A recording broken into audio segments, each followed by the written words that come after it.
Hello everyone. The title of today's episode is Recalibration of the Experientially Aligned.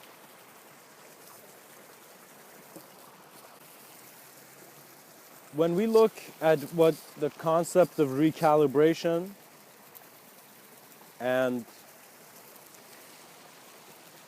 experientially aligned could mean, it is a sense of understanding that is taking the focus of truth out of an idea and bringing it to life sensitivity. And this life sensitivity is your direct experience. So right now I'm looking at these fountains create ripples. And as I'm looking at these ripples, I'm being life sensitive, as if it would not be as real to me, the movement of this fountain, if I was not looking at it. So what we're looking at is immediately real for us. So you need to realize whatever you're doing on a daily basis in regards to physical acts, in regards to how you're experiencing reality, you need to recalibrate by realizing recalibration is the natural change in environment and you being conscious of it. What that means is you need to be conscious that there are certain things that belong to you and you need to take care of. For example, you got to make your bed in the morning. In other words, you got to some degree engage in this life to keep survival in the space-time continuum. But as you do, we don't want to just survive and try to just get fit without realizing why we're here. We want to know who the seer is. We want to, through a very yogic self-inquiry, try to understand what we're standing under. And it's not just structures. It's not just this tree that's blocking the rain right now. It is all the ideology that we are being showered by every day. So your environment, you need to acknowledge that it's part of your thinking. Because if something is happening in front of you and you don't accept it, you cannot handle it. If you don't accept something that is happening to you as if it's not real, by not acknowledging it, it's as if, how do I say it? Your hand, let's say it very playfully. You're sitting on the couch and you're looking for the remote and you're wondering where it is, but then you suddenly feel a bit uncomfortable. You're sitting down. In other words, we are subscribing and believing ideas and ideology and replacing it for the actuality of truth, because we have found ideology to predict and enhance survival. What that means is the greatest understanding that a being can realize, and the nirvana in a sense, or the enlightenment, let us say in quotations, is in actuality the understanding that before there is you, there is the world, the cosmos. And to recognize that the presence of this existential intelligence, this everything that you're aware of, even those stars out there, is relevant to this moment of existence. How could one moment of existence not be relevant to another moment of existence? They are not relevant if the certainty has to be in what an idea wants to receive out of this world. When I say that there's direct experience, that means you're becoming aware that regardless of your opinion of whether that person is a good person or a bad person, that person is who they are. They are their own maintenance of their self-awareness as much as you are. So by seeing the intelligence, the existential intelligence within our moment of experience, we begin to realize that when we want freedom of speech, it's because we're saying every human being can speak. So right now, when mystics are speaking about freedom of experience, they mean see that the experiencer is not bound by a spatial and time sense of reference of comparison. What that means is, regardless of if we say how it was caused and this is the effect, we are aware of it now in an instant. Cause and effect must become aware of you. You are aware of it in an instant, just like how you're aware of walking into a new room. That moment when someone is sharing their ideas with you, it's as if they are sharing rooms they have entered. rooms of experience, rooms of reality. But now we need to be able to acknowledge these rooms of reality beyond space and time, or we will be creating this kind of unnecessary block of trying to be mechanical to then be natural. We must see that mechanical is natural, for it was the nature of man's inspiration that brought it here.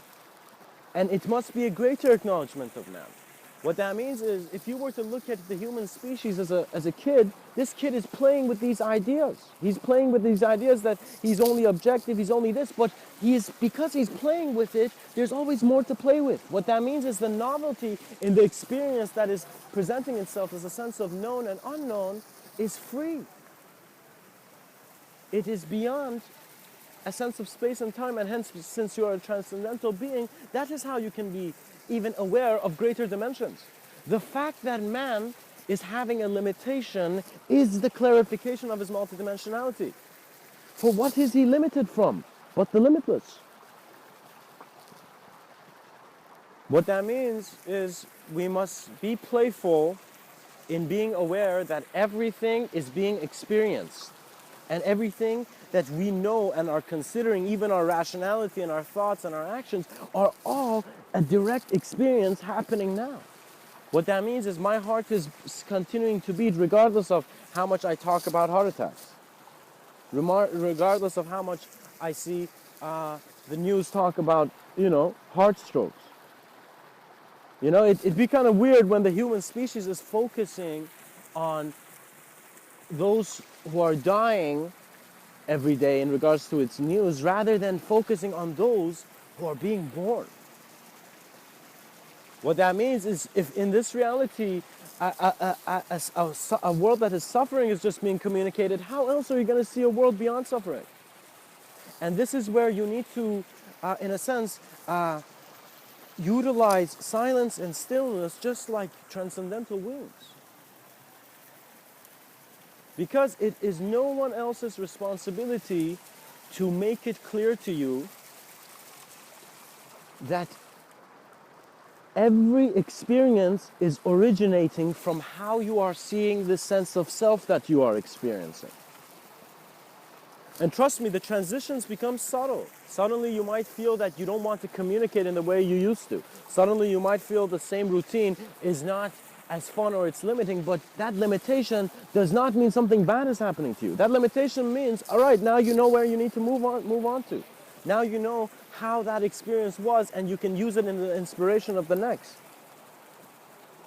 We are never missing out on life because we're alive.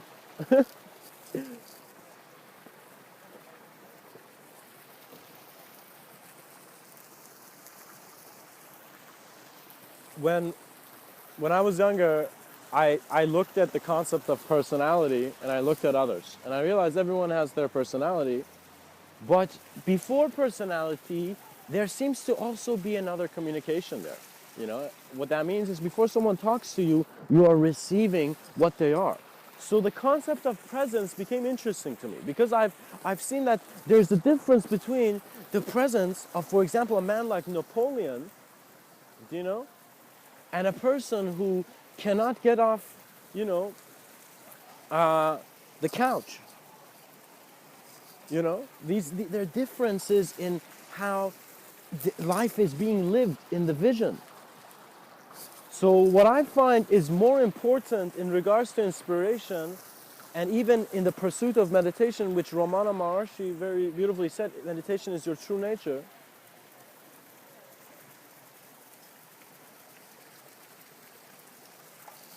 You are not doing things because you are wanting things and expect them to happen in a certain way. You are doing things based on the novel profundity of how manifestation is present.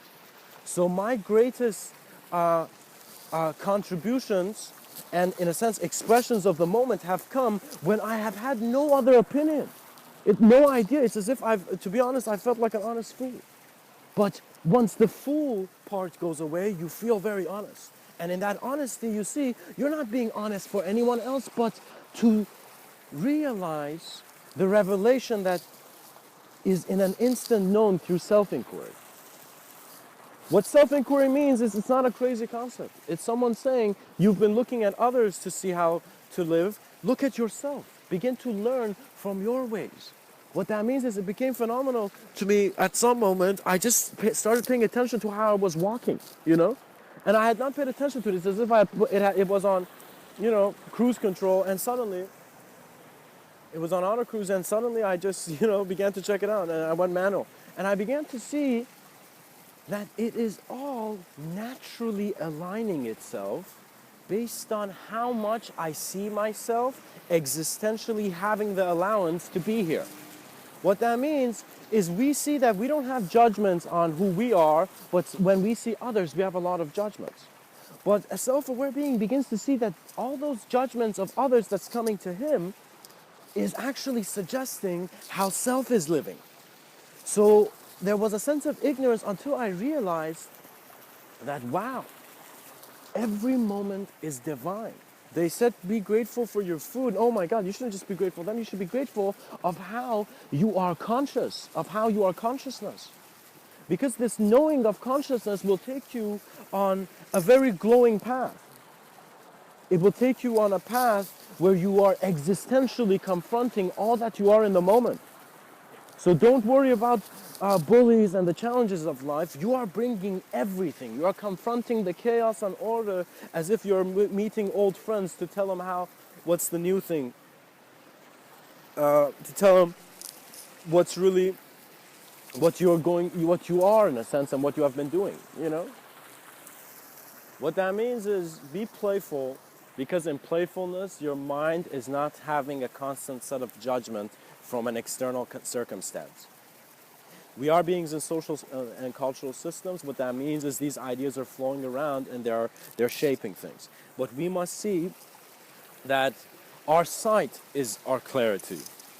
What that means is regardless of how much, let's say, you tell someone to change their behavior, if it is not real for them that they need to change their behavior, and even if you are not real for them, they have not even heard you. And so you'd feel as if you're speaking to the mirror, and in a sense you are.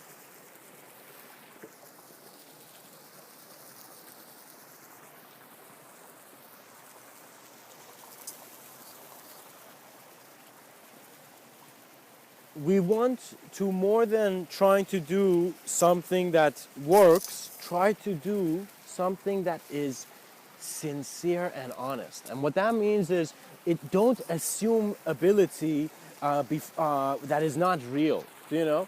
What that means is when I was looking at how to, in a sense, very interestingly start an independent record label, I just saw a music label. I just saw that one thing that was very wise to know was simply this, that in YouTube this lady was saying, don't say you are something when you really don't have it.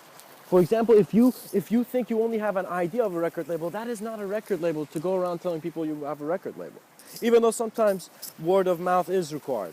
But the concept is that if you don't have something, don't act, don't assume, don't lie to yourself.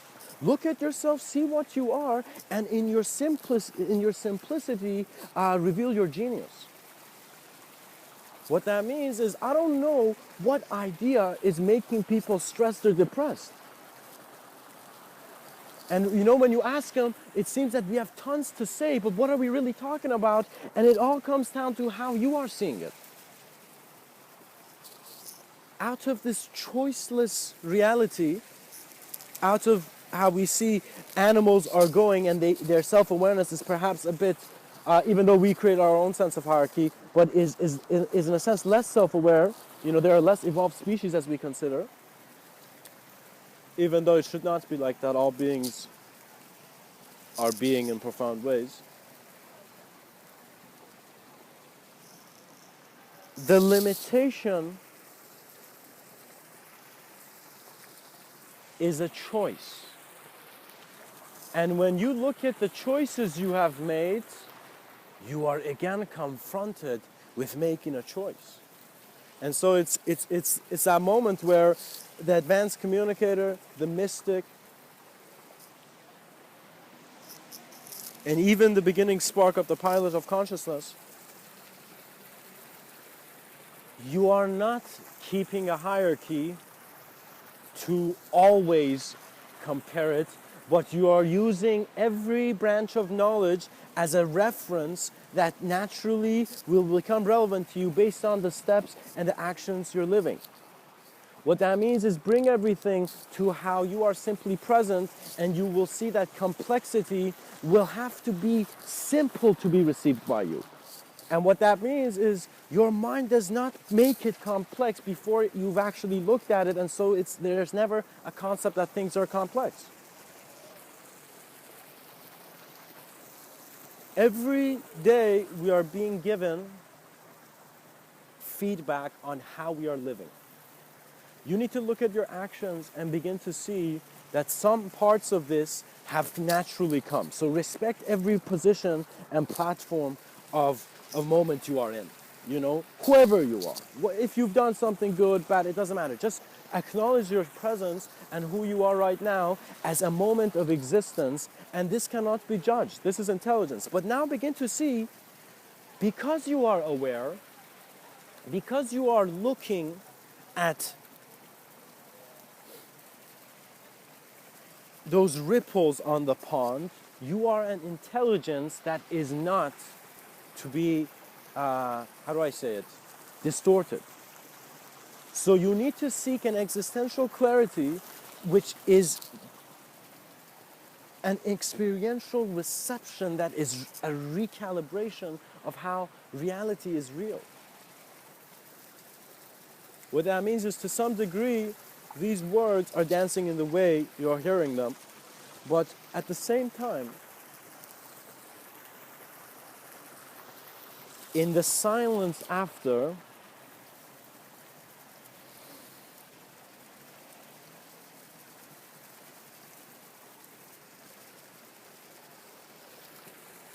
man will look within his eyes to see beyond a duality that is not satisfied, you know?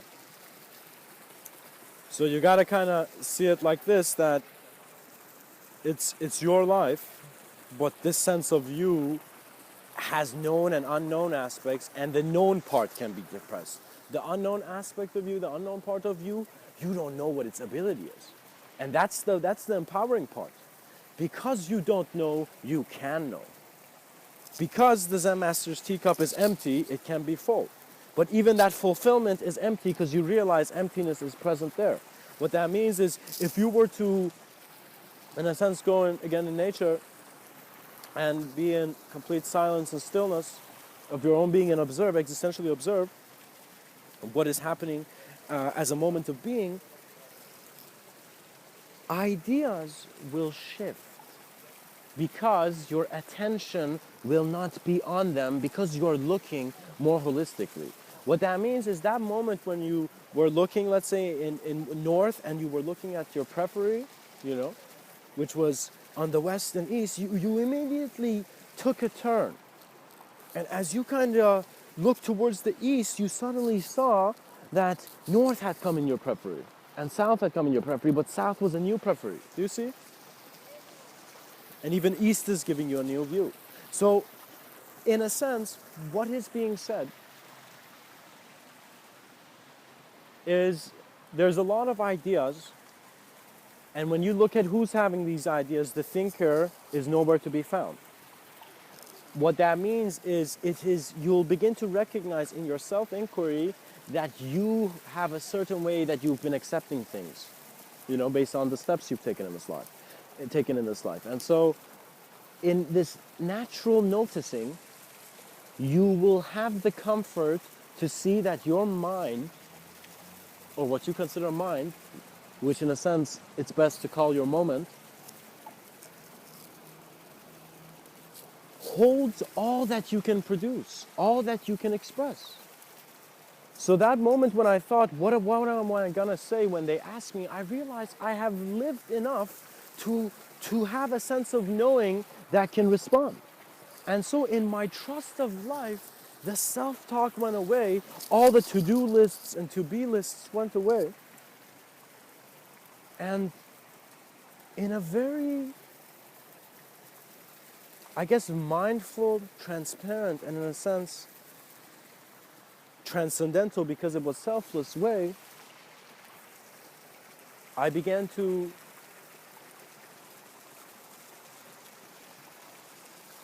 learn from every change changelessly.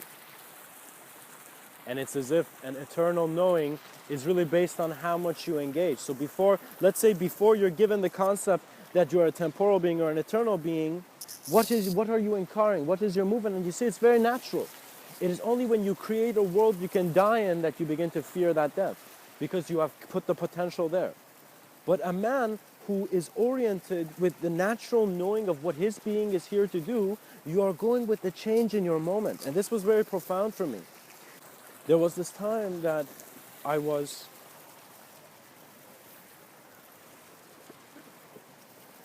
walking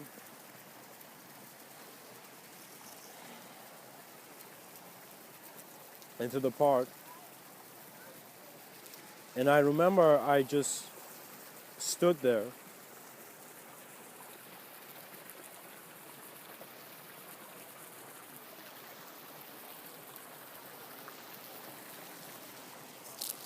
and it was as if the me I had known had been an association of my name and bodily movements and the movements of some ideas. But it was for a moment that I realized all of these are present in a moment of awareness to being. So the transcendental quality is in how I am not a body, but I am a moment of experience in which an aspect of that moment is a bodily function. And there's also a subjective bodily function, where when I say subjectively bodily function, that means when I say apple, that image and thought you get of it has form, you know? And because it's being observed, that means your vision is beyond it. So if you were to, again, look at, let's say, an acorn on the ground as I'm looking at right now, you begin to see this acorn is there, and my attention to it is there, but my attention to the acorn and also to how my attention is to the acorn is also a new conception.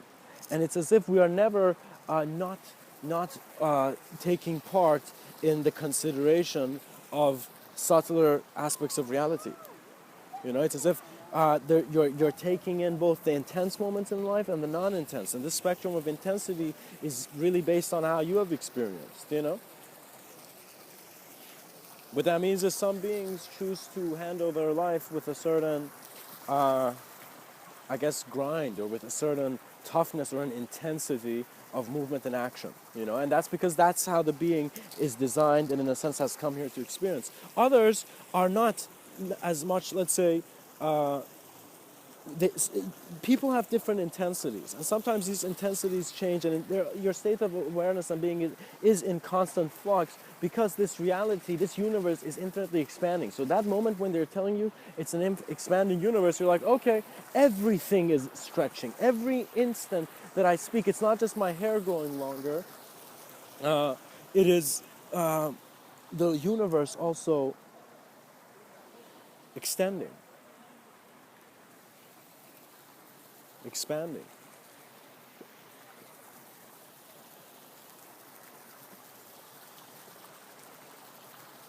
When you are experientially aligned, this recalibration will be a recalibration not in an idea. This is not a solution to who you think you are. This is a suggestion that every communication has a self-reflective quality of your intelligence in there. And as you begin to be aware of experience, in an instant of existential observance, you will see all ripples settle and you would see the nature of the pond reflecting limitless skies. So do not make yourself a sense of you which is too shaped, because this shape will basically be supported by the past.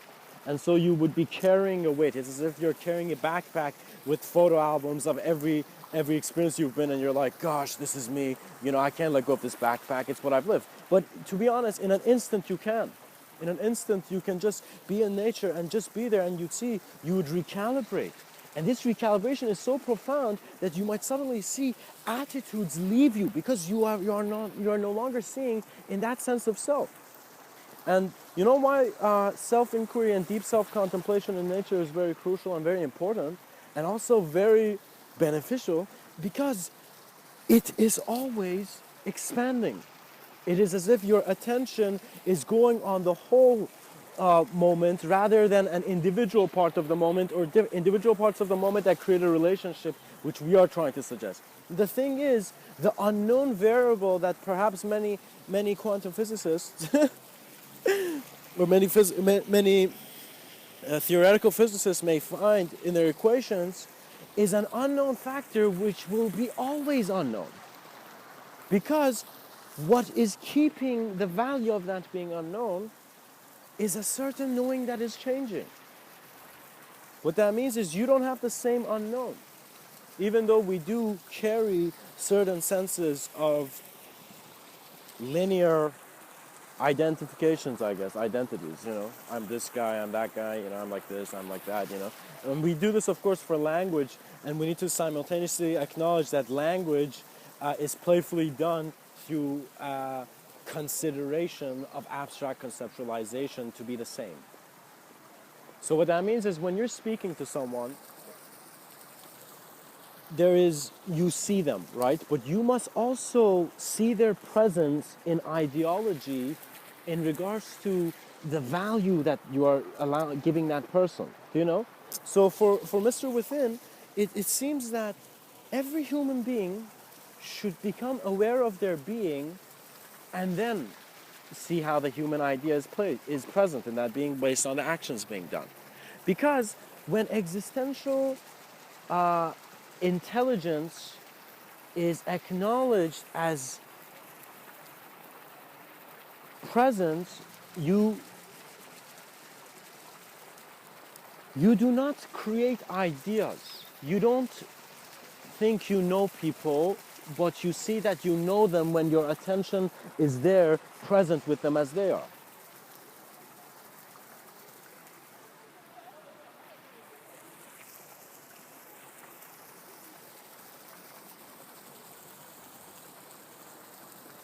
And so perhaps the greatest way that a mystic could explain a higher being is that it's a being beyond hierarchy. Your knowing will begin to rotate and orbit in a manner that your attention to how ideology is being shaped will begin to activate a part of you that will begin to look at every moment you have lived to see the value of this moment, and will find it to be valueless because we are present within a realm of infinite possibility, infinite existential possibility. That means just like how uniquely this cosmos has made my face look the way it is, this cosmos has too also made many things based on that natural design. And so when I look at this individuality, you need to accept that the plane of existence is not full. Because if it is full, you will shape that sense of fullness, and you'd wonder why you're in samsara.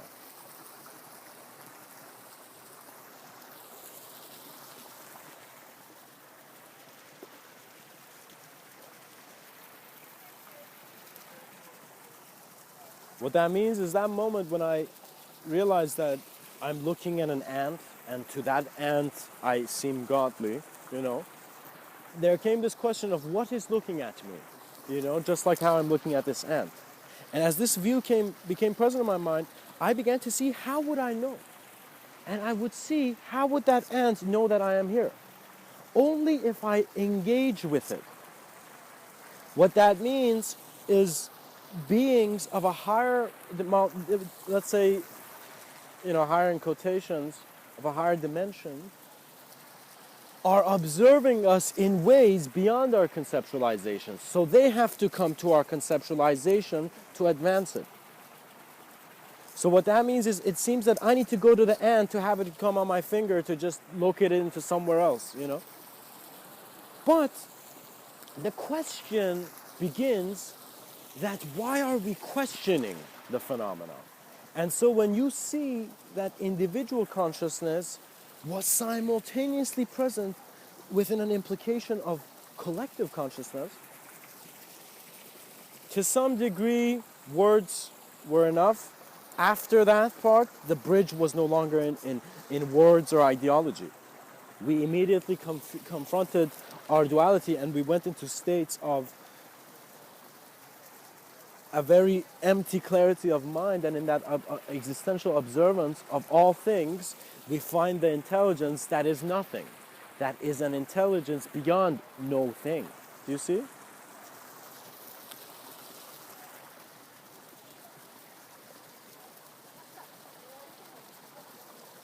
And it is very crucial because repetition and practice is your intention to keep something in your life, to keep something in your view.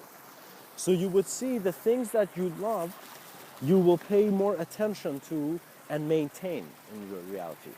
And an honest and sincere man will see that he should not shape his love, but to, in a sense, naturally be loving. What that means is, if you are trying to, in a sense, be happy or find some sense of something better than where you are now, you must see, if you really seek it too much, it will feel as if you're chasing the butterfly and you're always one step behind, and you won't get interested in this existential search and self-inquiry. But if you go naturally and simply and just appreciate how your moment is kept now and how it is going to be kept, as if you're mindful of your breathing and how it's, in a sense, weaving you to this plane of existence, we are flowing in ways that winds dream of. What that means is the awakening that is the absolute consciousness of man here and now, and in a sense realized to some degree. I want to say internally, but that too will be an observance. Internality and externality will become observed. We always knew before we knew.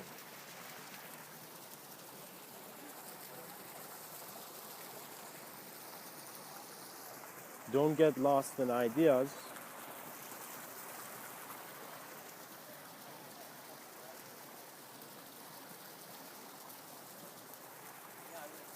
Rather be found in ideology in such a manner that you are beyond the ideology. And there will be no trouble with maintaining survival or anything else, because all those stories, separate stories which you felt you were serving characters in and you had to contribute, will all come down to one sense of being. It's as if you have found the self of selves. And so it's direct experience being alive with how it's consciously keeping a sense of self here. And once you begin to be here, there is only now.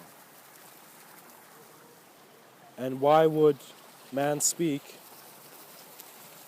about truth when novelty always has?